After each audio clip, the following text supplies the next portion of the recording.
Welcome back to Political Roundtable. Doug Miles along with Gary Schuster, and we're going to talk a little bit now about the political unrest that we've seen in the last year. Gary, I mean, there's always a grassroots political movements, but I've never seen quite like this. We had the Tea Parties that happened last summer and throughout the fall, and that really has caused a lot of people maybe to get involved in politics that never were before, right? Well, I sort of heard that, as I mentioned earlier, about the Massachusetts Senate race for Kennedy's open seat. They're calling it the Boston Tea Party. Right. Because the Republican candidate is going out, really being a grassroots kind of candidate, going to the western part of the state, places where they normally don't see candidates too much. Mm-hmm. I mean, I lived in Boston for 4 years, and you don't see those candidates get out too much. They basically bank on the Boston and the Boston environs, right, doing the voting and doing the supporting. The western part of the state is not so easily gotten to because of mountains and other things, and especially now in the winter with all this storm, they flooded some of those western Massachusetts towns to see this Republican candidate. And so there is some of that going on around the country, that being the most recent and most obvious, but there are other sites.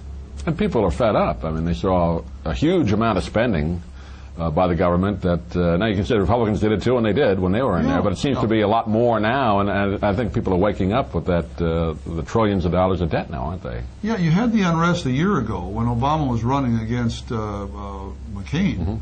Mm-hmm. Everybody thought, okay, Obama gets in, that's the end of that, they're going to fix this thing. Hasn't happened. There's still unrest. There's still people who are unhappy with the way these things are developing. And I don't think we've seen the end of this because of the sort of the makeup of the parties now. Right. You know. Let's talk about some more local politics here on the west coast of Florida. We have some interesting elections. It's always fun when they have the congressional election. This year, Vern Buchanan up for election again, the 13th district, which encompasses Sarasota and Bradenton for the most part. And not necessarily his competition may be that difficult. It's going to be James Golden this year, but maybe some financial problems for Vern Buchanan.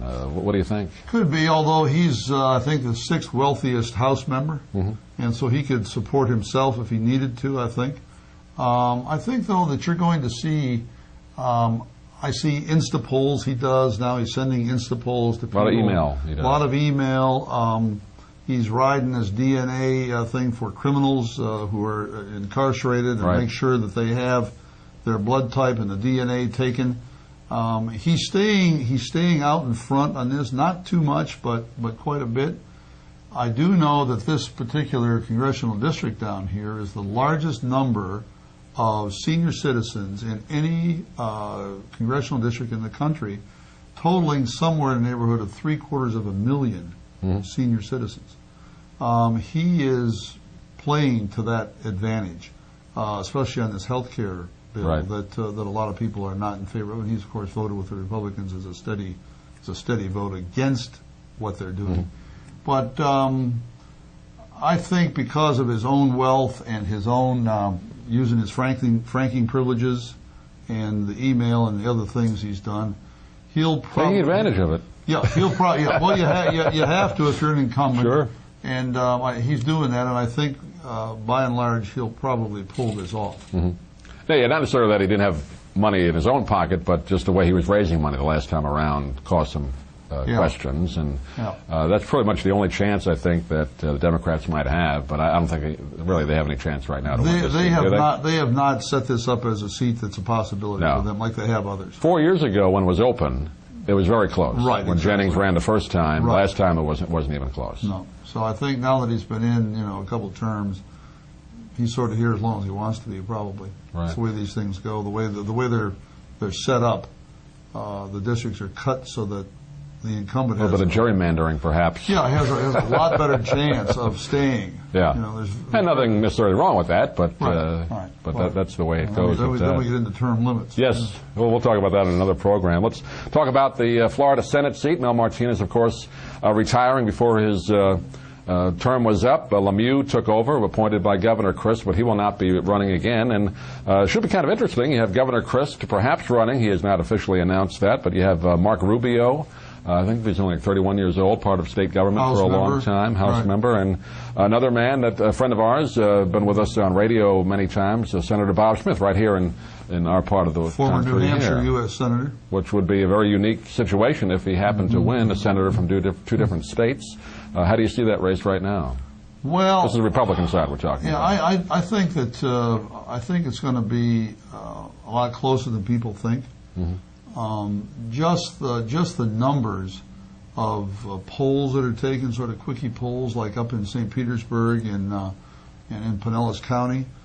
You'd think because that's the Governor Chris' home district that he would do well. It's his hometown, it's where he lives when he's not in Tallahassee. Not doing as well as he probably should have. So there's unrest. There's unrest there as well, and he got in a lot of trouble for giving a sort of a good guy hug to Obama when he came down before. You remember the pictures? Right. What's he doing? Embracing Obama. It carried more than just the visual embrace. like that. It was an embracing of almost policy rather than the person. Right. And so he's gotten some hot water for that. And I've noticed about Chris, unlike a lot of other politicians, he does not fire back. When Rubio says something to him or about him or raises some issue, Chris and his handlers don't do much about it. It's like they think it's going to go away, but it's not. So it's going to be, I think, a lot closer than people think. And you almost have to in politics fire right back, don't you? If you don't, you're perceived as soft, right? In a 24-hour news cycle, it used to be that you had a day to think about it. You don't anymore. You got 20 minutes. And you got to be on something someplace saying something, usually against whatever the person said, just to hold your place.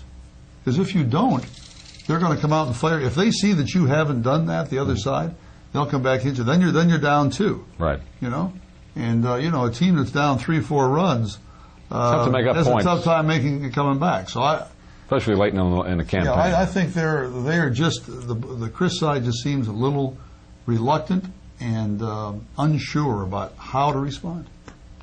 Talking about Senator Smith, we mentioned before, if he did happen to win, it would be the first time a senator would have been a senator from two different states. But he's been going around the state doing a lot of interviews. I've kept track of him, newspapers and radio stations, some television. But so far you don't see his name in any of the polls. Is there a problem getting traction, you think? I mean, it's a unique situation for him. I think there is, and I don't think people are taking him seriously. And I don't know how he corrects that.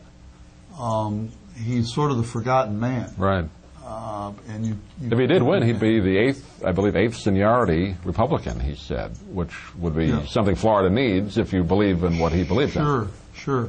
But first of all, you got to get there. Right. And he's having trouble. I don't know what his fundraising is, but my guess is he's having as much trouble. Pretty much grassroots over the internet. As he is getting attention. Right. Interesting to see. We'll hopefully get him on and talk on one of our programs real soon. But let's talk a bit about the governor race coming up. Bill McCallum looks like he's going to run, right? Yeah, Bill McCallum is the Attorney General for the state now, was a U.S. House member, was a congressman from Florida, and came back and is now Attorney General and has done an all right job, I guess. He's only been in, a short time. Probably running against Alex Sink. Alex Sink is a woman who is basically the state's chief financial officer, and those two seem to be ready to square off and have already had a little jousting in the last 3-4 months over some other issues on use of state airplane and a number of other things. And so it seems as though they are, even in cabinet meetings, it said, are contentious towards one another. So my guess is that's where it comes down. It'd be an interesting race, I think. And McCallum's a statewide campaigner and has done it before, for the Attorney General's race, and besides that has his congressional background. So it'll be a good race. It's going to be fun here in Florida, isn't it? Busy state. The next several months. We'll take a short break.